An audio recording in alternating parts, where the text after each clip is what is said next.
నమస్తే, welcome to our channel. Breaking news చూస్తున్నాము.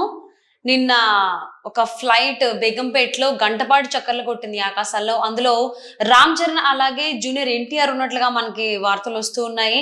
So మరి అంతసేపు ఎందుకు చక్కర్లు కొట్టాల్సి వచ్చింది ఏంటి?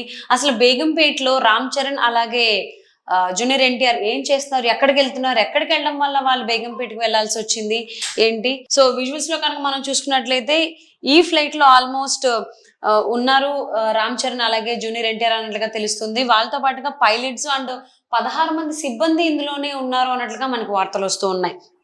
అంటే ఎక్కడికి వెళ్ళడానికి రామ్ చరణ్ అలాగే జూనియర్ ఎన్టీఆర్ బేగంపేట వెళ్లాల్సి వచ్చింది ఏంటి మనకి ఇంకా వివరాలు తెలియలేదు పూర్తిగా. సో ఇద్దరు అయితే ఉన్నారు, విజువల్స్ లో మనం చూడొచ్చు. సో అక్కడ గంట పాటు ఆ ఫ్లైట్ చక్కర్లు కొట్టింది ఆకాశంలో. బట్ మరి వీళ్ళకి ఏమైనా ప్రమాదం తప్పిందా, లేకపోతే ప్రమాదంలో ఇరుక్కున్నారా, అసలు ఏంటి మనకి ఇంకా డీటెయిల్స్ తెలియాల్సి ఉంది. 2 గంటలు ఆలస్యంగా అక్కడ ఉన్నటువంటి ఫ్లైట్స్ ఏవైతే ఉన్నాయో సో అవన్నీ నెక్స్ట్ ట్రై చేశారు అన్నట్టుగా మనకు తెలుస్తుంది.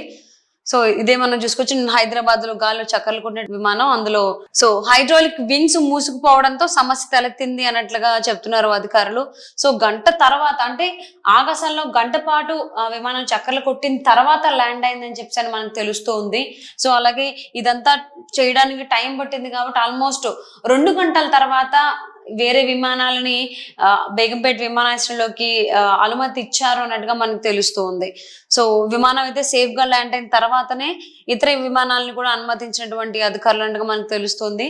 మరి ఈ అంశానికి సంబంధించి మరిన్ని అప్డేట్స్ మనం తెలుసుకోవడానికి మా ప్రతినిధి రవి గారికి కాల్ చేద్దాం. సో నమస్తే రవి గారు. నమస్తే అండి. సో నిన్న సాయంత్రం బేగంపేట ఎయిర్పోర్ట్ లో ఒక విమానం గంట పాటు చక్కర్లు కొట్టింది. ఆ విమానంలో రామ్ చరణ్ అలాగే జూనియర్ ఎన్టీఆర్ ఉన్నట్లుగా మనకు తెలుస్తుంది. వాళ్ళకి ఏమైనా పెను ప్రమాదం తప్పింది, ప్రమాదంలోంచి బయటపడ్డారని చెప్పి అనుకోవచ్చు అంటారా? అసలు ఏంటి డీటెయిల్స్? నిన్న సాయంత్రం 4 గంటలకి ఈ ప్రాంతంలో హైదరాబాద్ లో ల్యాండ్ కావాల్సిన బేగంపేటలో ల్యాండ్ కావాల్సిన ఒక ఎయిర్ ఫోర్స్ విమానం ఒకటి అంటే దానికి హైడ్రాలిక్ వింగ్స్ ఒకటి క్లోజ్ అయిపోయినాయి. హైడ్రాలిక్ వింగ్స్ అంటే దానికి దానిలోనే ఓపెన్ అవ్వాలి. ఓపెన్ అవ్వడంతో దానికి కిందకి ల్యాండ్ అయ్యే అవకాశం లేకపోవడంతో సో పైపైన చెక్కలు కొట్టింది. అయితే ఇప్పుడు నిన్న సాయంత్రం 4 గంటలకు కూడా సోషల్ మీడియా ద్వారా కానీ వివిధ మీడియా ఛానల్ ద్వారా కానీ రకరకాల మార్గాల ద్వారా కూడా బాగా ఆ న్యూస్ కూడా బాగా వైరల్ అయ్యింది. అయితే సో ఆ ప్రాంతంలో మన టైంలో ఫస్ట్ అనుకున్నది ఓన్లీ అందులో ఎవరైనా ప్రయాణికులు ఉన్నారా అని చెప్పి జనం భయపడ్డారు. అయితే ఏంటంటే అది ఒక గంట సేపు చక్కలు కొట్టిన తర్వాత దాని కొంచెం ఫ్యూయల్ మొత్తం అయిపోయిన తర్వాత దాన్ని సేఫ్ గా ల్యాండ్ చేశారు.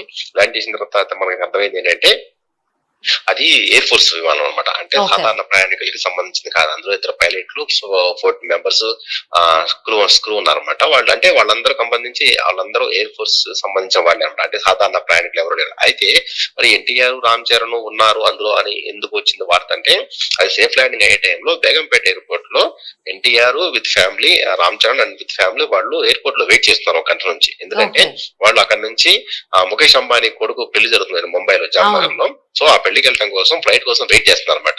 సో అయితే అంటే జనమంతా ఏమంటున్నారంటే సోషల్ మీడియాలో, సో ఒకవేళ ఆ ఫ్లైట్ లో వాళ్ళు ఉన్నారేమో, అక్కడ నుంచి ఆ ఫ్లైట్ లో దిగి అక్కడ కొంచెం అంటే కొంచెం సేఫ్ ల్యాండ్ అయిన తర్వాత కొంచెం రెస్ట్ తీసుకున్న తర్వాత మళ్ళీ అక్కడ నుంచి వెళ్ళిపోయారేమో అని అట్లా రకరకాల కథనాలు వచ్చినాయి. కానీ అదైతే నిజం కాదు. ఎందుకంటే ఆ గాల్లో చక్కర కొట్టిన విమానానికి ప్లస్ ఈ కింద వెయిట్ చేసిన వాళ్ళకి సంబంధం లేదు, రెండు వేరు వేరు. అయితే సేఫ్ ల్యాండ్ అయిపోయిన తర్వాత అక్కడ నుంచి సో అంటే అది సేఫ్ ల్యాండ్ అయ్యే వరకు కూడా అక్కడ నుంచి ఎలాంటి విమానాలని వేరే టేక్ ఆఫ్ అవ్వనివ్వలేదు. అది సేఫ్ ల్యాండ్ అయిపోయిన తర్వాత ఓకే ఇంకేం ప్రమాదం జరుగుతుంది, అక్కడ నుంచి ఆ ముంబైకి బయలుదేరిన ఫ్లైట్ బయలుదేరింది. అయితే ఈ ఇష్యూ వల్ల ఏంటంటే రామ్ చరణ్ గానీ ప్లస్ ఎన్టీఆర్ గానీ ఒక 2 గంటల పాటు ఎయిర్పోర్ట్ లో వెయిట్ చేయాల్సి వచ్చింది. సో అది అట్లా అయితే ఏంటంటే సోషల్ మీడియాలో మాత్రం కథనాలు వేరే విధంగా వచ్చినాయి.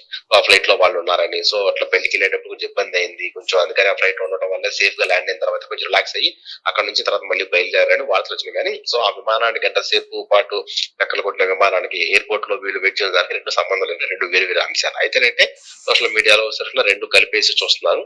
ఇదైతే పెద్ద ప్రమాదం చేయని తప్పించుకోలేదు. అది సేఫ్ ల్యాండ్ అయిన తర్వాత అంటే కొంచెం మరి వాళ్ళు ఒక అదేనా సేఫ్ ల్యాండ్ అవ్వకపోయింటే కొంచెం పరిస్థితి కొంచెం ఇబ్బందికరంగా ఉండేది.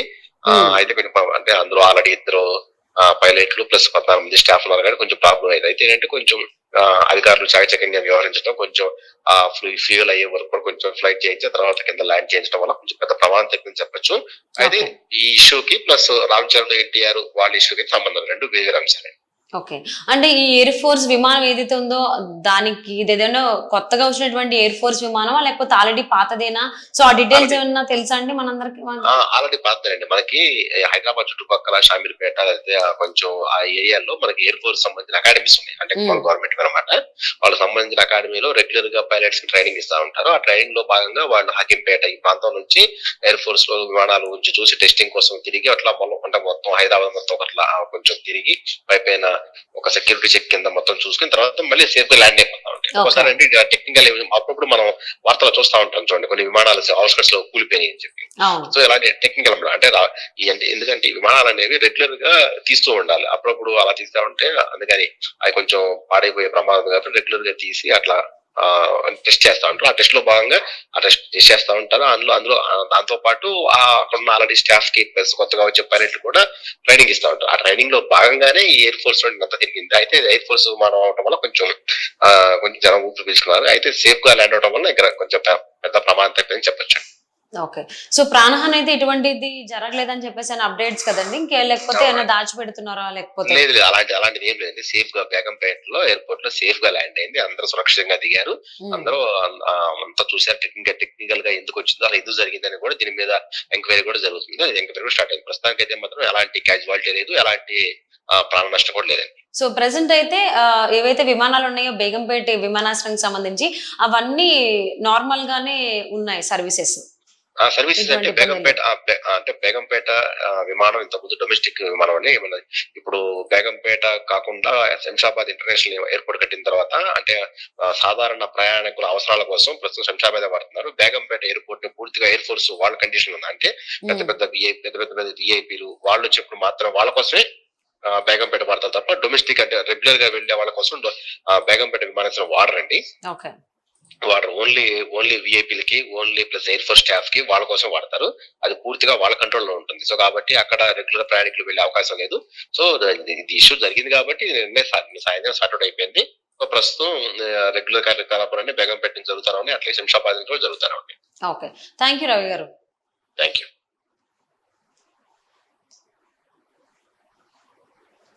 సో, అయితే నిన్న సాయంత్రం బేగంపేట ఎయిర్‌పోర్ట్‌లో ఏదైతే విమానం ఒక గంట పాటు చక్కర్లు కొట్టిందో ఆకాశంలో అది ఎయిర్ ఫోర్స్‌కి సంబంధించిన విమానంగా మనకు తెలుస్తోంది. సో, ఆ ఎయిర్ ఫోర్స్‌కి సంబంధించిన విమానంలో సాంకేతిక లోపాలు తలెత్తడం వల్ల ఆల్‌మోస్ట్ ఏవైతే హైడ్రాలిక్ వీల్స్ ఉంటాయో అవి ఇరుక్కుపోవడం వల్ల ల్యాండింగ్‌కి ఇబ్బంది కలిగడం జరిగింది. సో, దానివల్ల అది ల్యాండ్ అవ్వడానికి గంట టైం తీసుకున్నారు. అదంతా మళ్ళీ కంప్లీట్‌గా దాని నుంచి బయటికి రావడానికి ఇంకొక గంట పాటు సమయం పట్టింది. సో, ఓవరాల్‌గా 2 గంటల పాటు బేగంపేట ఎయిర్‌పోర్ట్‌లో జూనియర్ ఎన్టీఆర్ ఫ్యామిలీ అలాగే రామ్ చరణ్ ఫ్యామిలీ ఇరుక్కుపోవడం జరిగింది. సో, వాళ్ళు ముంబై వెళ్ళేటువంటి ప్రయాణంలో భాగంగా వాళ్ళు బేగంపేట ఎయిర్‌పోర్ట్‌కి రావడం జరిగింది. సో, అక్కడ ఈ సాంకేతిక లోపం వల్ల ఎయిర్ ఫోర్స్‌కి సంబంధించిన విమానంలో సో, అక్కడ వెయిట్ చేశారు 2 అవర్స్. దానివల్ల సో, ఈ విమానంలో రామ్ చరణ్ అలాగే జూనియర్ ఎన్టీఆర్ ఉన్నారేమో అనేటువంటి కొన్ని ఫేక్ న్యూసెస్ కూడా బయటికి రావడం జరిగాయి. సో, వాళ్ళైతే ఎయిర్ ఫోర్స్‌కి సంబంధించిన ఫ్లైట్‌లో లేరు.